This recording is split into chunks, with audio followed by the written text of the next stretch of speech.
ಹೌದು, ಯಾಕೆ ಹೀಗೆ ಕೇಳ್ತಾ ಇದೀಯಾ? ಏನಿಲ್ಲ ಬಿಡು. ಯಾಕೆ, ಏನಾಯ್ತು? ನೀ ಏನೋ ಮುಚ್ಚಿಡ್ತಾ ಇರೋ ಹಾಗಿದೆ. ಇಲ್ಲ, ಹಾಗೇನಿಲ್ಲ. ಅದೇನು ಅಂತ ಹೇಳು. ಆ ಚಂದ್ರಾಧಾರನ ಬಗ್ಗೆ ಯಾರಿಗೂ ಒಳ್ಳೆ ಅಭಿಪ್ರಾಯ ಇಲ್ಲ. ಅವನ ಜಾತಕ ಬಯಲು ಮಾಡ್ತಾ ಹೋದ್ರೆ ತಲೆಗೊಂದು ಕತೆ ಹಾಕಿ ಬರ್ತಾ ಇರುತ್ತೆ. ಈ ಮಾತು ನಿನ್ನ ಕಿವಿಗೆ ಬಿದ್ದಿಲ್ಲ ಅಂದ್ರೆ ಆಶ್ಚರ್ಯ.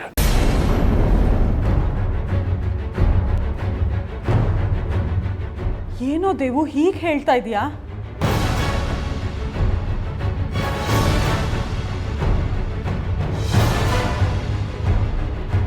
ನೀವು ಆರಿಸಿರೋ ಹುಡುಗನಿಗೆ ಬರೀ ದುರಭ್ಯಾಸಗಳೇ ಇದೆ ಅನ್ನೋ ದೂರಿದೆ. ಏನೇನೋ ಕೆಟ್ಟ ಕೆಟ್ಟ ವಿದ್ಯೆಗಳನ್ನು ಕಲ್ತಿದ್ದಾನೆ.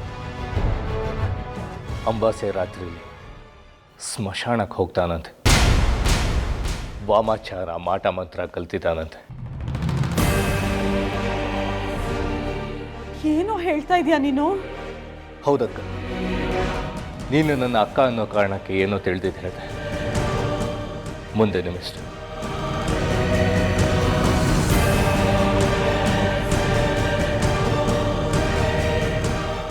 ಏನಾದರೂ ಮಾಡಿ, ಆದರೆ ಜಾಜಿ ಭವಿಷ್ಯ ಹಾಳಾಗಬಾರ್ದು.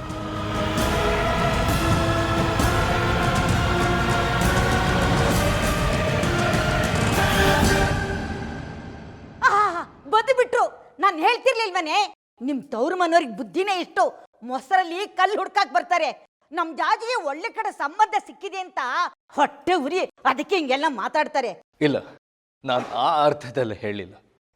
ಗೊತ್ತು ಬಿಡಪ್ಪ, ಮದುವೆ ಅಂದ್ರೆ ನಿಮ್ಮಂಥವ್ರು ಮನೆ ಮುರಿಯಕ್ಕೆ ಸಾಲ್ಗಟ್ಟಿ ನಿಂತಿರ್ತಾರೆ. ಅಮ್ಮ, ನಿಜಾಂಶ ಇಲ್ಲದೆ ಯಾರು ಹಾಗೆಲ್ಲ ಮಾತಾಡೋದಿಲ್ಲ. ಬೆಂಕಿ ಇಲ್ಲದೆ ಹೊಗೆ ಆಡತ್ತಾ ಹೇಳಿ? ಆಹಾ, ಬಂದ್ಬಿಟ್ಲ ಅವನು ವಹಿಸ್ಕೊಂಡು.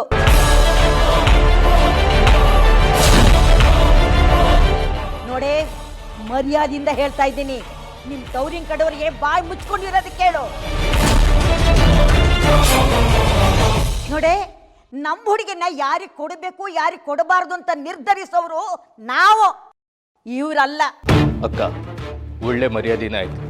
ನಾನಿನ್ ಹೊಡ್ತೇನೆ. ಇರು ದೇವು. ಹೋಗ್ಲಿ ಬಿಡೆ, ಹರಿಯೋ ನೀರಿಗೆ ದೊಣ್ಣೆ ನಾಕ್ನ ಅಪ್ನೇನಾ? ಇವನ್ ಹೋದ್ರೆ ಮದುವೆ ನಿಂತೋಗಲ್ಲ. ಹೋಗ್ಲಿ ಬಿಡೆ. ದೇವು, ನಿಂತ್ಕೊಳ್ಳೋ.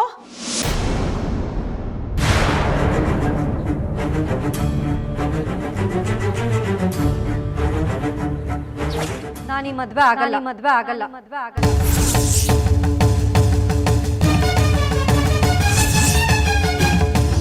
ಮಾತಾಡಮ್ಮ. ನಿನ್ನ ಈ ಮೌನ ನಿನ್ನ ಜೀವನವನ್ನೇ ಸರ್ವನಾಶ ಮಾಡಿಬಿಡ್ಬೋದು. ನಿನ್ನ ಬದುಕನ್ನೇ ನುಂಗ ಹಾಕ್ಬಿಡ್ಬಹುದು. ಮಾತಾಡಮ್ಮ. ನಿನಗೆ ಈ ಮದುವೆ ಇಷ್ಟ ಇಲ್ವಾ?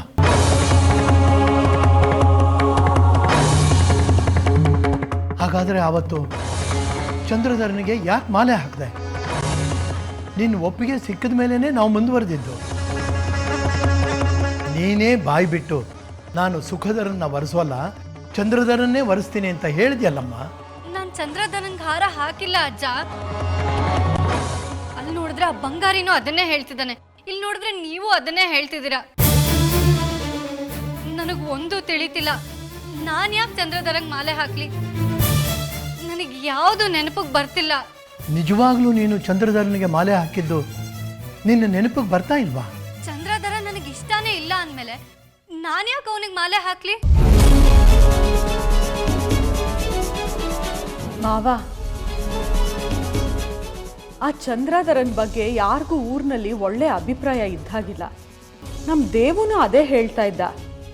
ಆಗಾಗ ಊರಾಚೆ ಇರೋ ಸ್ಮಶಾನಕ್ಕೆ ಹೋಗ್ತಾ ಇರ್ತಾನಂತೆ. ವಾಮಾಚಾರ, ಮಾಟ ಮಂತ್ರ ಎಲ್ಲ ಕಲ್ತಿದ್ದಾನಂತೆ. ನನಗೆ ಯಾಕೋ ಹೆದರಿಕೆ ಆಗತ್ತೆ ಮಾವ. ಅಂಥ ಹುಡುಗಂಗೆ ನಮ್ಮ ಜಾಜಿನ ಹೇಗೆ ಕೊಡೋದು ಅಂತ. ಜಾಜಿ, ಚೆನ್ನಾಗಿ ಯೋಚನೆ ಮಾಡಿ ಹೇಳಮ್ಮ. ಚಂದ್ರಧರನ ಕುತ್ತಿಗೆಗೆ ಹಾರ ಹಾಕಿದ್ದು ನಿನಗೆ ನೆನಪಿಲ್ವಾ? ಇಲ್ಲ. ಹಾರ ಹಾಕಿದ ನೆನಪಿಲ್ವಾ? ಅಥವಾ ಅವತ್ತಿಲ್ಲಿ ಏನು ನಡೀತು ಅನ್ನೋದು ನೆನಪಿಲ್ವಾ? ಇಲ್ಲ ಅಜ್ಜ, ನನಗೆ ನೆನಪಾಗ್ತಿಲ್ಲ. ಬಂಗಾರಿ ಹೇಳ್ದಾಗಿಂದ ನಾನು ಅದನ್ನೇ ಯೋಚನೆ ಮಾಡ್ತಿದ್ದೀನಿ. ಎಷ್ಟೇ ಪ್ರಯತ್ನ ಪಟ್ರು ಅವತ್ತೇನಾಯ್ತು ಅಂತ ನನ್ನ ನೆನಪಿಗೆ ಬರ್ತಿಲ್ಲ. ಲಲಿತಾ, ನಿಮ್ಮ ತಮ್ಮನ ಆರೋಪ ಏನು? ಚಂದ್ರಾಧರ ವಾಮಾಚಾರ ಕಲ್ತಿದ್ದಾನೆ ಅಂತಲಾ? ಹೌದು.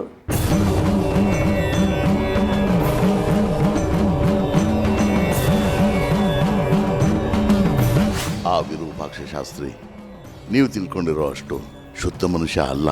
ಅವನು ಮಹಾ ಕಪಟಿ ಇದ್ದಾನೆ. ಅವನದೆಲ್ಲ ಆ ಶ್ರೀಚಕ್ರವನ್ನು ಲಪಟಾಯಿಸಬೇಕು ಅನ್ನೋ ಕಪಟ ಬುದ್ಧಿ.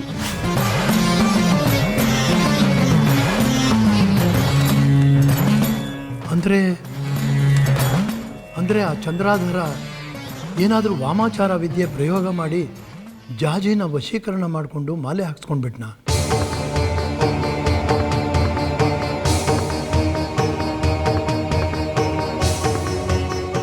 ಅವಳ ಬಾಯಲ್ಲಿ ಅವನ್ನೇ ಮದುವೆ ಆಗೋದು ಅಂತ ಹೇಳಿಸ್ಕೊಂಡ್ಬಿಟ್ನ.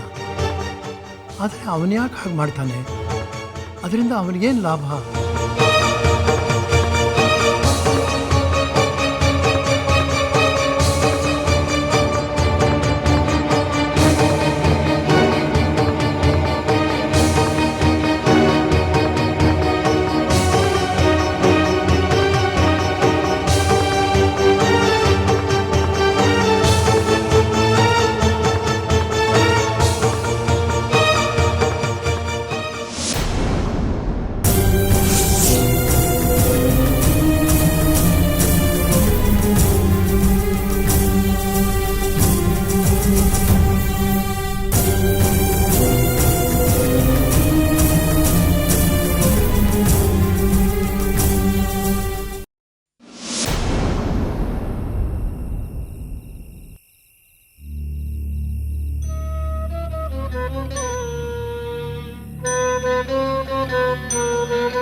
ಬಂಗಾರಿ, ಯಾಕೋ ಗೂಳಿ ನುಗ್ದಂಗ್ ನುಗ್ತಾ ಇದ್ಯಾ?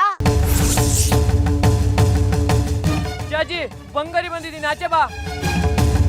ಆಣೆ ಮಾಡಿ ಹೇಳ್ತೀನಿ, ನೀನು ಬೇರೆ ಮದುವೆ ಆದರೆ ನಾನು ಯಾರನ್ನೂ ಸುಮ್ಮನೆ ಬಿಡೋದಿಲ್ಲ.